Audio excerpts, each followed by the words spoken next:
I had no clue that the antagonist was going to blow up online the way that it did. This comic is sold out everywhere. No one can get a copy of it, right? Like Godhood Comics is trying to reprint them. It's kind of nuts. I had no clue that that was gonna happen. I just thought it was a really cool story. So you guys wanna see issue number 2. So let's bring you issue number 2. Now in issue number 1, the antagonists, right? Calvin and Tanya, the whole family, they're just a family of African Americans with powers trying to make it in America, dealing with any number of the issues that African Americans have to contend with, right? But like on the whole, they're good guys.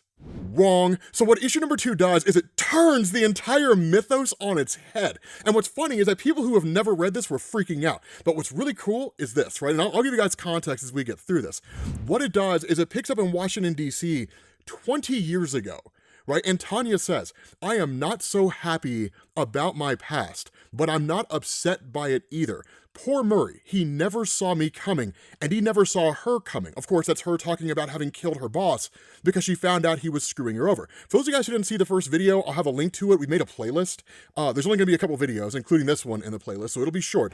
But in the first video that we did, Tanya was effectively promised a board seat by her direct superior, only for her to get screwed out of it because her superior was engaging in some pretty shoddy stuff, right? Tax evasion, different things like that. And so the promotion was given to a white guy instead. And so once she figured out what was going on, that he had never intended to give it to her, that he had always intended to screw her over, she killed him in a parking lot, right? Kind of reverting back to her former self.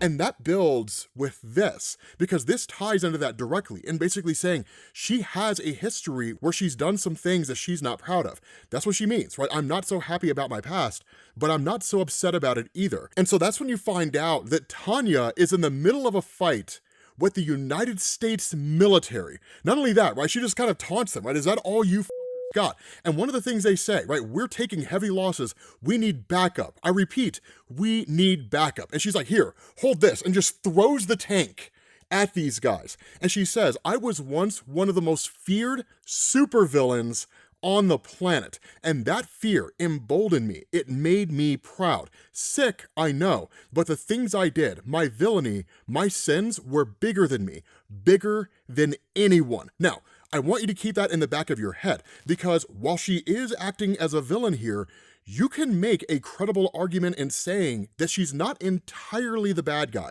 And in fact, there is reason for her to act out this way. But that's when Calvin shows up here, right? And of course, him having telepathy and telekinesis, he tells her, you're wasting time, Ultima. We need to move now. And of course, she's kind of like, yeah, I told you to stay out of my head, honey, or I'll rip your head off. And so of course he responds and says, we can engage in your desires later, my love, but thanks to you, they've already locked the president inside his bunker. And of course, she kind of responds by just kind of being like, look, I just wanted to have a little bit of fun, right? Excuse me for all of that. But she tells him, right? Like, we're kidnapping the president of the United States. Surely you prepared for some resistance. And he says, don't be foolish. You know that I prepped for everything. And my preparation in dealing with said resistance was you. And so that's where she continues on in this monologue. And she says, and in these sins, I thank God I was not alone. Destructus was my leader and lover, a man I would have killed for, a man I would do anything to protect. For years, he loved me, protected me, and redirected my rage, a rage I had long before I could lift a tank. And with his mind and my strength, we aimed to eliminate injustice by any means necessary. And so when she goes to attack a soldier head on, right, she says, frankly, our attack on injustice should not be much of a surprise. Blacks have been villainized and devalued by this country since its inception. We just decided to be exactly what they expected us to be. We just decided to be the bad guys. Now, I don't know if that's a philosophy that I agree with. People expect the worst out of you, so you just decide to be the worst version of yourself. Having said that, it does not mean that her anger is unjustified. And here's what I mean by that, right? So this is gonna ruffle a few feathers, but in all honesty, it's a very important part of American history. And honestly, it feeds directly into what we're seeing here. When Ultima says that blacks had been villainized and devalued by America since its inception, it's not an entirely wrong statement. The obvious case here is slavery, but let's talk about after that. There's this kind of misconception that exists out there in the world that like the Civil War ended, the Emancipation Proclamation happened, slavery was illegal, done. It was not that clear cut. In fact, in the aftermath of the Civil War, what you had in the amendment getting rid of slavery was something called the exception clause, which to this day, there's still a legal fight to get rid of it. The exception clause specified that slavery was illegal unless it was being used as punishment for a crime. And so in southern states, what you started seeing was the passage of something called black codes, which were basically a series of laws targeted directly at African Americans, right? These were things like homelessness, basically vagrancy was considered illegal. If your employer told you couldn't leave the job site and you left anyway, it would be illegal. They were kind of nonsensical charges in a lot of ways. What ended up happening is that black individuals were basically arrested on these charges and then tossed in prison, which led to something called convict leasing, where these individuals would be leased out and essentially used as a free form of labor. So it was a way to end run the Constitution and reimpose slavery by using the law itself to justify that. And if you jump forward a little bit, right, to like the 1960s, sure, there's things like the Civil Rights Movement, which is very important, but during the early 60s, you had something called hot summers, and they were called that because you saw a lot of riots that were taking place in the United States based on the history of struggles with Black Americans in the United States. In 1967, you had something called the Long Hot Summer, because there were like over 100 riots, right, from Newark and into Detroit, different places like that. In 1968, in response to that, President Lyndon B. Johnson ordered something called the Kerner Commission. And the idea behind the Kerner Commission was to literally travel around the country, speak to as many Black individuals as they could, and to ask the question, are there really two Americas? The Kerner Commission came back and said, yes, pretty much every struggle in the United States, as far as Black Americans are concerned, are due to structural systems, redlining, different things like that. And so it provided an action plan on how to rectify those things through legislation. Otherwise, the situation for Black Americans would get worse. President Lyndon B. Johnson rejected it, walked away from the Kerner Commission, and ultimately nothing was done, which leads to the plight of a lot of Black Americans right now. And there's many other examples, right? The through line from preschool to the prison system, there's all kinds of things, right? But the fact is, these are all important bits of the history of Black Americans within the United States. And it's important to understand that. The reason why is because of what comes next. Because what ends up going on here is Destructus, in talking to Ultima, tells her the bunker is in the back of the West Wing, 7 stories underground. It is made of reinforced concrete lined with steel and is able to withstand a megaton nuclear warhead. Even you might have some trouble getting in, which she doesn't. She goes flying into the White House. She grabs the President of the United States out of the bunker and brings him out. And so that's where Destructus just says, right, Mr. President, what an honor. I hope Ultima wasn't too rough. Now, this is one of the criticisms that the comic had with regards to like how the characters relate to each other, that the villains almost kind of seem a little cartoony, right? The response of the President, Destructus, I should have known, this time you've gone too far, right? I wouldn't say it's like silly and nonsensical, but you might expect something a little more nefarious from a president who's just been kidnapped by a couple of individuals. But the response to Destructus is interesting here, right? If I had a nickel for every time that I had gone too far, he said, it's a bit loud down here. Why don't we talk somewhere where you're more inclined to give me what I need? And so ultimately, they whisk off with the president. And that's when Ultima comes back in, right? Tanya comes back in with this monologue, and she says, for over a decade, we maintained order in the criminal underground, righting the wrongs of the elite through destruction. We brought governments to their knees, ended hunger in countries that the world had forgotten, and protected a few others from the interests of America. Now, this is why I say the previous bit of history there is important, because while you could look at them and you could say, well, why don't they do something meaningful, right? Why don't they give back to the community? And those are valid criticisms, right? Open a food bank, or engage in charity initiatives, or teach people within the community how to improve their situation in whatever way they possibly can, right? Providing knowledge that may not exist there, right? Whatever the case happens to be, based on the needs of the communities that they are in, you can also ask the question here, how long can a group go being mistreated before they just say enough is enough? And that's kind of what you're looking at here. Right, what you're looking at here is a violent response to a history of violence, but there's also a little more going on, and that's what we're told. Right, that the president asks, what the hell do you want from me? Right, the response of Destructus is, the only thing you can give me, Mr. President, the only thing keeping you alive. And he says, I would rather die. And the response of Destructus, yes, that's the plan, eventually. But first, your launch codes. He's looking for a nuke. Now, This I don't agree with. This I cannot get behind. I cannot support this in any way. But the president says never, right? And Destructive simply says, I was not asking you to tell them to me, Mr. President. My mere mentioning them prompted you to think about them. I've read your mind, and I already have them, which is a genius strategy when you think about it, right? When you think about it, that's pretty smart. Right? And so the president's just like, you will not get away with this, right? I will have the full weight of the United States government hunting you down. I will not stop until this country is safe from your tyranny. But that's where Destructus just says, big talk and empty promises, just like your campaign, according to the polls. I'm doing the country a favor. And so the president responds, right, you son of a bitch, I'm gonna kill you myself one day. And that's where Destructus just says, see?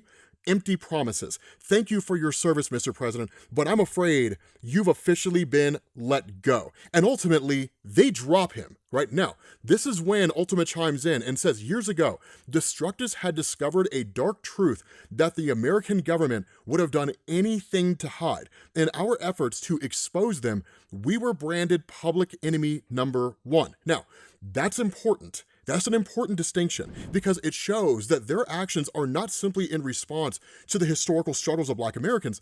There's something else going on here, right? And that's what makes this really, really fascinating. If you're a government and you're trying to keep information top secret and somebody stands up and says, hey, everybody, look at this information the government's trying to hide from you, then sure, you're going to be painted as a villain, right? But are your actions in the interests of the greater good?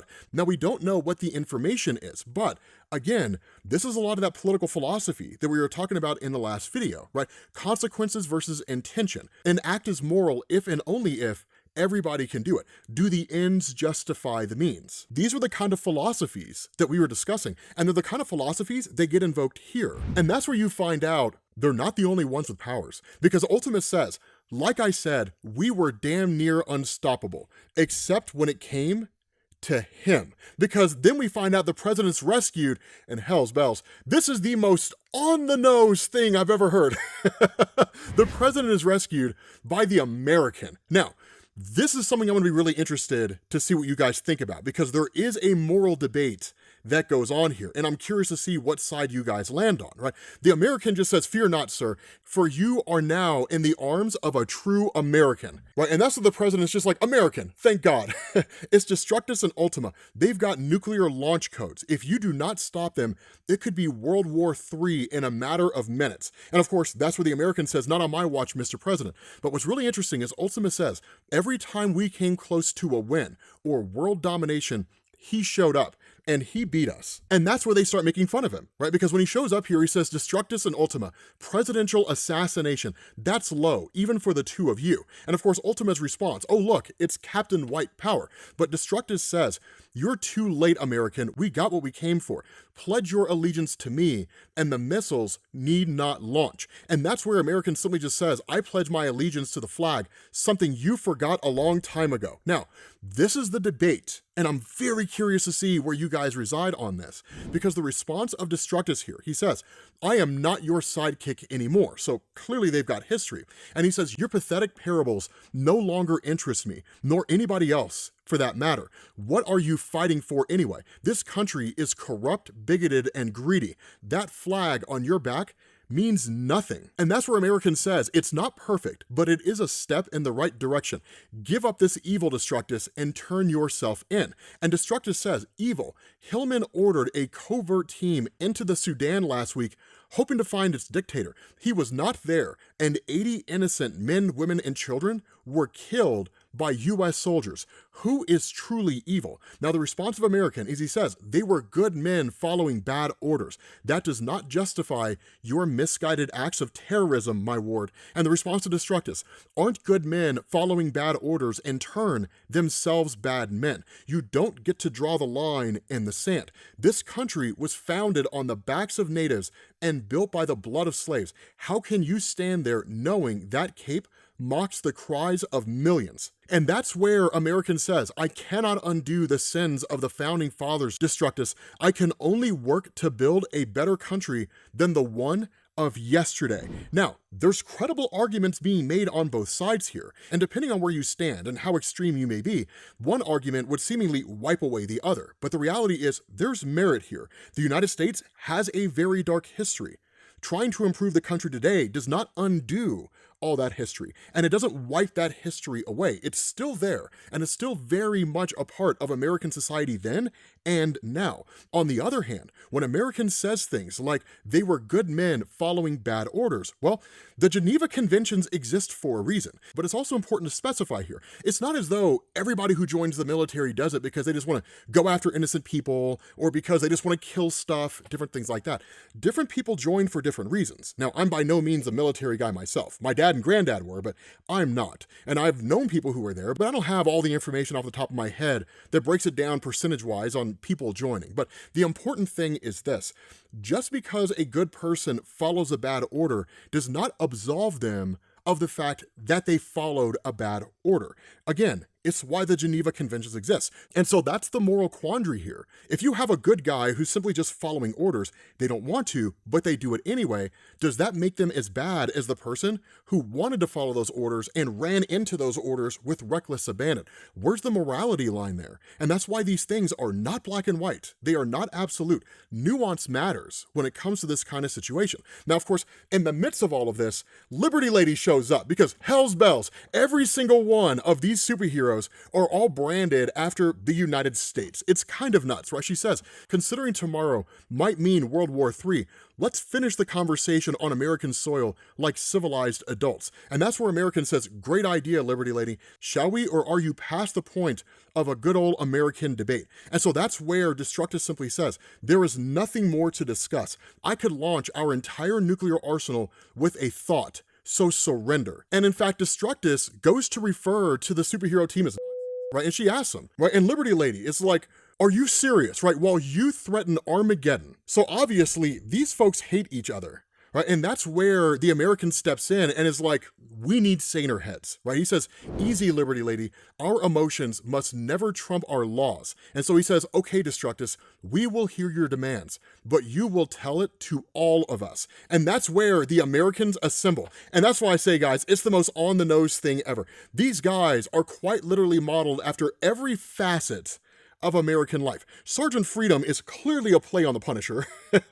Home Runner is modeled after a baseball player, which honestly, I think he would have looked better if he was modeled after the baseball Furies from the Warriors, right? There's the Eagle, the American, Liberty Lady. It just kind of goes on and on and on. It's interesting, but it's just really on the nose. But that's what the American says. We are the Americans, a team of heroes representing truth, justice, and the American way. But Ultima immediately goes on the attack. Now, again, it's very easy to look at this and see that she's exceedingly reckless, right? And just very hot-headed. And by her own admission, she is. But it's also important to keep in mind, her and Destructus are sitting on information that seemingly no one else has. And we don't know what that information is, at least not yet anyway. But whatever it is, it's significant enough that they felt there was no other alternative than to kidnap the President of the United States and fire a nuke, which is absolutely insane. And so, of course, a fight breaks out between everybody. And so as soon as Ultima takes out Home Runner, she's immediately met by the Eagle. And that's what's really interesting, is because Ultima asks him, you look cool. What's your story? And he says, Soviet terrorists killed my parents, leaving me an orphan boy. From then on, I vowed, and before he can finish, she just says, yeah, I've heard it before, and then just attacks him. Right? And that's where you switch over to the American and Destructus, where the American says, it would seem like I've taught you well. A shame that you've elected to use your powers for evil. But Destructus says, right, spare me your lectures, old man. You have no idea how powerful I have become. And American asks him, right, like, can't you see what you're doing? The people that you think you're helping will only suffer more. And that's where Destructus just simply says, no more than they already have. And so where Sergeant Freedom goes to open fire, which he does, Destructus stops the bullets dead in their tracks and just says, are these the best heroes America has to offer? If so, I am not impressed. But if it's bullets that you love so much, Freedom, then you can have them back, and just fires them all back at Sergeant Freedom. Of course, that leads to the American jumping back in again. And he says, it doesn't matter. I'm the only hero that you need to worry about. And literally the fight ends up in the White House. And this is where things get cool. It's a page directly out of The Watchmen, because when American comes in, he says, stand down, right? This is all over. And that's where Destructus tells him, typical, same old American, only able to see what's right in front of them, never looking ahead. Admit it, I know you too well. And the American just says, maybe, old friend, but right now what I see is you picking yourself up off the ground. Do not make this hard. You have fought a good fight. Now come peacefully. And Destructus says, peacefully, just like an American, crying for peace, but embracing violence as soon as the opportunity presents itself. But don't you worry, I will show you true peace. And that's where American asks him, like, what are you talking about? And Destructus says, think about it. Do you really think I'd be wasting my time here fighting you? I don't have super strength. I could never be your physical match. If you had not pulled that last kick, I'd be dead. But as usual, I've outsmarted you. I could have incapacitated you as soon as you arrived. Temporary mental paralysis, loss of memory, given you a brain aneurysm, or had your lame team kill you before I made them kill each other. I've been stalling. I launched a single missile as soon as Ultima dropped the president. You've got about 10 minutes to stop it. And at that point, American takes off, right? He flies off as fast as he possibly can. And Destructus just says, checkmate, right? That's literally what this guy just says. Checkmate. And so at that point, you switch over to Ultima facing off against Liberty Lady, right? And she says, I guess you aren't planning to read me my rights. And Liberty Lady says, you people don't deserve rights. My blade of liberty glows in the presence of the guilty. Unlike the American, I say it's time that you paid for what you've done. And at that point, Ultima attacks her, right? Like, what do you mean by you people? And so at that point, you find out Destructus steps in. And that's when Ultima says, I almost had her, right? Like, what are you doing? And Destructus just says, we have to get out of here right now. And ultimately, Ultima's just kind of like, you said that I could kill her, right? Like, that girl has to die. But Destructus is really thinking more ahead and less emotionally than Ultima is, right? Where he says, we don't have time for your petty squabbles. We've got 7 minutes before this part of the country is reduced to ashes, or America's favorite superhero is. Whichever the case, we do not need to be here when it happens. And so at that point, she just says, fine, but you're taking me to that steakhouse on 5th, the one with a Pinot Noir that I like, which I think is kind of hilarious, right? That she would kind of chime that in at the very last minute. But she continues on with this monologue. She says, the American was a resilient bastard, and I always knew Destructus respected him for it. I knew that one day their unspoken mutual respect for one another would come to an end. I just never knew when. And she says, and none of us knew what would happen next. Because at that moment, the American just says, God bless America, and flies headlong into this missile and detonates it. And so Ultima says, the American always beat us. We expected as much, but this time was different. After a decade of fighting him, we had finally won. And so Destructus just says, this is only the beginning, my love. With the American out of the way, I will take the White House. And that's exactly what happens. The two of them do end up touching naughty bits in the moonlight, but Ultima says, we plotted and we played, right? Destructus takes control of the White House and says, bring me your Secretary of Treasury. I want reparations paid out to every African American in this country by the end of the week. But while that's happening, Ultima is going through and basically attacking everybody, right? And she says, flee, right? All of you flee. And you have these guys who are running, right? Run for your lives. The end is here. And the response, no.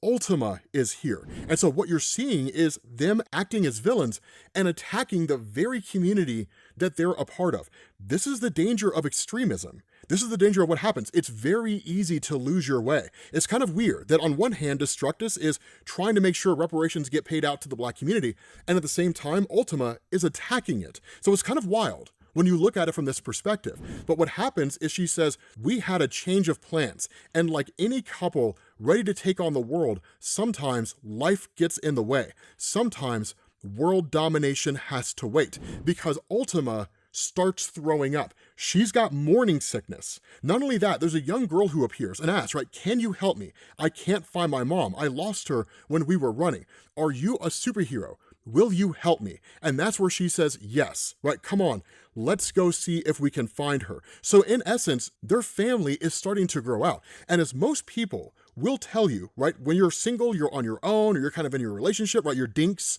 basically, life's whatever you want it to be. The world's whatever you want it to be. But as soon as kids become a part of the equation, everything changes. So with that being said, guys, we're going to bring this to an end. Hopefully you guys enjoyed this video. If you did, drop a like. Thank you all for watching, and I will catch you all later. Peace.